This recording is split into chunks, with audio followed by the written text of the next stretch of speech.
Salam alaikum, معكم MENA Defense Project. Donc aujourd'hui on va parler de la récente visite de Vladimir Poutine à l'usine de Kazan pour l'introduction, la présentation, l'introduction de 4 nouveaux Tupolev U-160 avions mis à jour, avions soviétiques,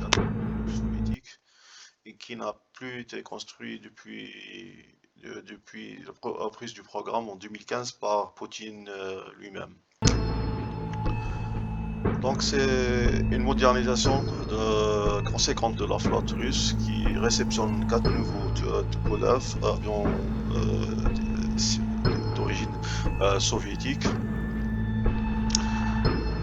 Ce qui fait partie du projet de modernisation de la flotte russe, intitulé The White Swan par les Russes eux-mêmes. White Swan, ça veut dire pélican. C'est le nom de code de Tupolev 160. Donc développé pendant 5 ans, un vrai travail d'Hercule par Kazan Aviation Plant, l'usine de Kazan de la industrielle aéronautique de Kazan. Parce qu'on parle de remplacement d'équipements, de recrutement de personnes spécialisées pour faire revivre des technologies perdues durant l'Union soviétique et constituer une ligne de production à partir de scratch, c'est-à-dire de zéro.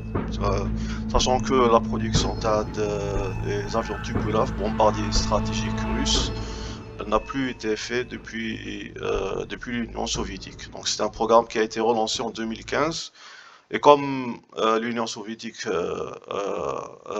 ça a été dégringolé en 1991, donc la technologie qui a permis la construction des avions Tupolev, elle a été perdue.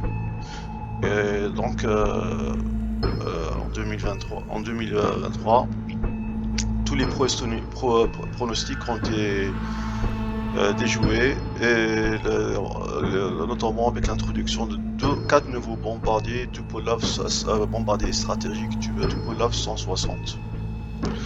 On parle de revitalisation de la capacité de modernisation de la flotte stratégique russe. L'annonce a été faite en 2022 de reprendre la production de l'icône de la guerre froide, notamment le Tupolev 160, par le président Vladimir Poutine. Et seulement durant l'époque soviétique, durant la guerre froide, seulement 36 Tupolev 160 ont été construits, limitant les capacités de la flotte stratégique russe. En réalisant ce projet, un vrai boom en avant des forces spatiales a été accompli. Aussi, parmi les améliorations du Tupolev 160, un radar avec un scan électronique qui améliore la détection et le tracking avec une meilleure portée et une précision supérieure. Active Electronically Scanned Radar. Le Tupolev 160 M2 navigue des environnements complexes et engage des menaces avec une efficiency incomparable. Aussi, électronique, sur le côté point électronique, a reçu un boost avec Electronic Warfare, c'est-à-dire la guerre électronique, avec tout ce qui touche le jamming, le brouillage électronique et le système de contre-mesures contre des missiles et radars aussi. Vous voyez sur vos écrans là différents Tupolev versions de Tupolev 160. Ce qui permet le survol d'espaces aériens contestés.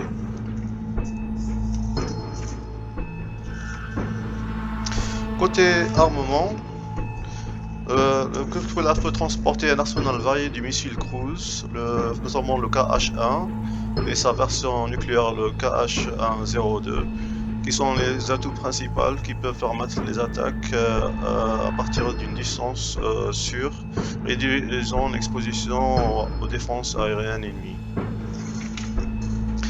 Le KH-50 avec une autre version, avec sa taille réduite, inférieure et un coût de production réduit, facilite le déploiement et son utilisation notamment dans le terrain en Ukraine.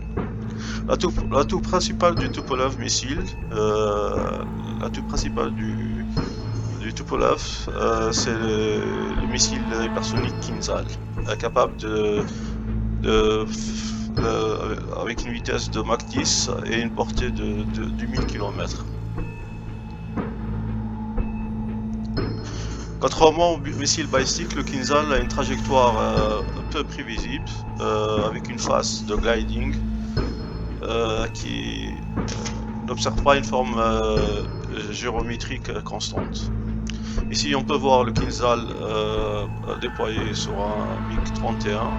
Comme vous voyez, il peut seulement porter une portée, c'est une unité, tandis que le Tupolev 160 peut avoir sous ailes 8 missiles supersoniques, ce qui augmente la force de frappe consécutive d'un Tupolev.